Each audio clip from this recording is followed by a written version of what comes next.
গত রবিবার আমাদের বাড়িতে এসেছিলেন বড় ননদ আর বড় নন্দাই। দেখুন সাথে করে কত বড় কাঁঠাল নিয়ে এসেছে। ভিডিওতে সেভাবে বোঝা না গেলেও কাঁঠালটা কিন্তু বেশ বড় মাপের ছিল। মাংসের সাথে ছিল 2 ধরনের ভোলা মাছ। এই বড় ভোলা মাছটা আমার ননদের খুব পছন্দের। যেহেতু আজকে মাছের টক বানাবো, তাই ননদ বলল এই ছোট ভোলা মাছটা দিয়ে টক বানাতে। নমস্কার বন্ধুরা, সবাইকে স্বাগত জানিয়ে আজকে ভিডিওটি শুরু করলাম। তবে হ্যাঁ, আজ কিন্তু 2 ধরনের নয়, একটা রেসিপি দেখাবো। আমরা দিয়ে ভোলা মাছের টক নিয়ে নিয়েছি আমরা। এটা কিন্তু ননদদের বাড়ির গাছের আমরা। চলুন রেসিপিটা শুরু করা যাক। মাছগুলোকে ভালো করে কেটে ধুয়ে নিয়েছি। এবারে একটু ম্যারিনেট করে নেব, মানে ওই একটু নুন হলুদ মাখিয়ে নেব।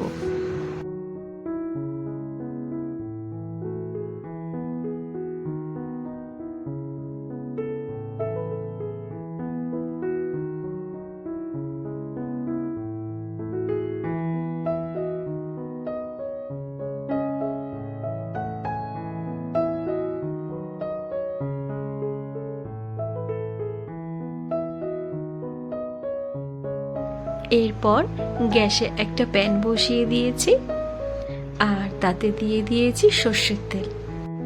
তেলটা গরম হয়ে আসলে মাছগুলো একে একে দিয়ে ভেজে নেব।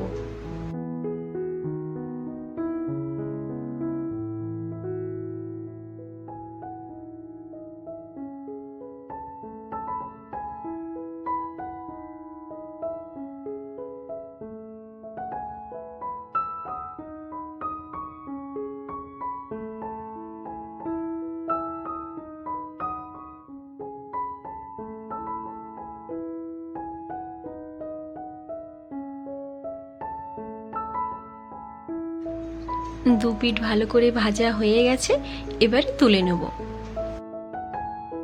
অন্যদিকে আরেকটি কড়াইতে নিয়ে নিচ্ছি সর্ষের তেল।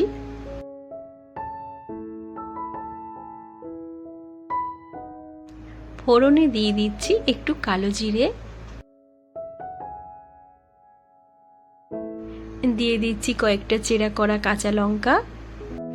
এবারে তাতে দিয়ে দেব কেটে রাখা আলু।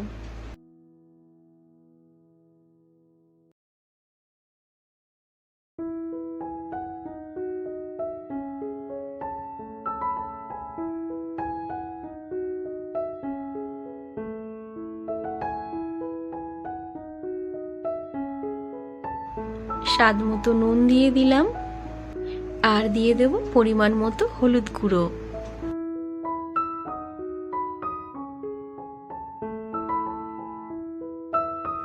এবার একটু কষিয়ে নেব।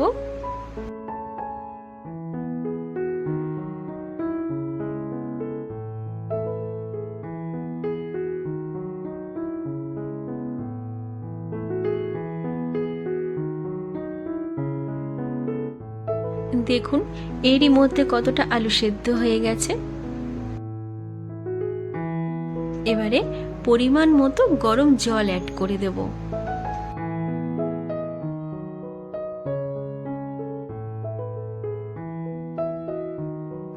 জলটা দিয়ে কিছুক্ষণ ঢেকে রাখবো। এবারে নিয়ে নিয়েছি সেই কাঁচা আমড়াগুলোকে এবারে একটু থেতো করে নেব। হ্যাঁ, বাটবো না, শুধু থেতো করে নেব।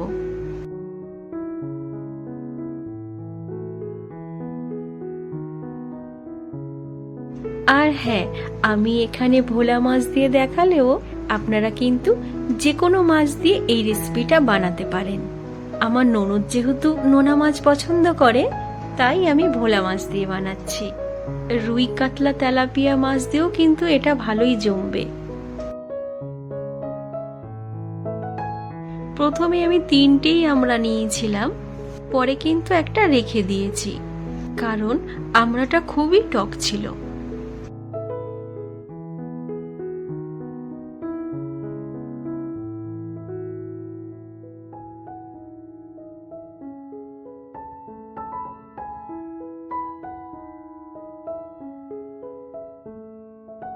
এবারে ওই শিলেই নিয়ে নিচ্ছি একটু সর্ষে,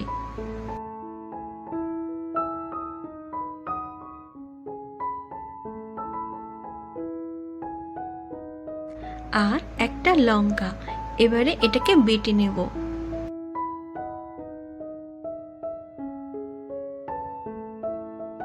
সর্ষে কিন্তু খুবই সামান্য পরিমাণ নিয়েছি। নন্দায়ের আনা কাঁঠালের সাইজটা তো আপনারা দেখলেন, কম করে 35 কিলো ওজন হবে। বাড়ির সবাই কাঁঠাল দেখে কাঁঠাল খাওয়ার জন্য এক্সাইটেড হলেও আমি কিন্তু অপেক্ষায় আছি কবে দানাগুলো পাবো আর সেটা দিয়ে রেসিপি বানাবো। আমি কিন্তু কাঁঠাল অতটা ভালোবাসি না, কাঁঠালের দানা খুব ভালোবাসি।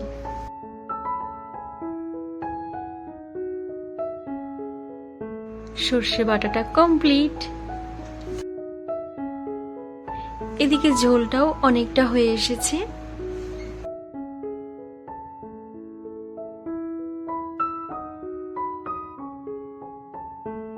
আলুটাও সেদ্ধ হয়ে গেছে। এবারে থেতো করা আমড়াগুলো দিয়ে দেব।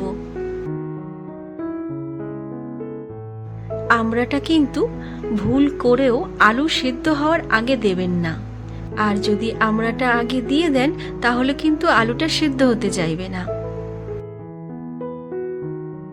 আমড়াটা দিয়ে কিছুক্ষণ ফোটানোর পর সর্ষে বাটাটা দিয়ে দেব।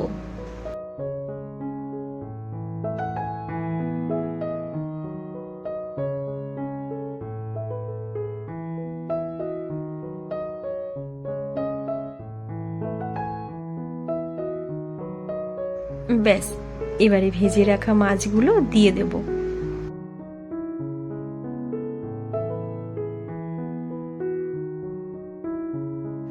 আপনারা এভাবে একবার মাছের টক বানিয়ে দেখুন, বেশ অন্যরকম লাগবে। আশা করছি ভালো লাগবে।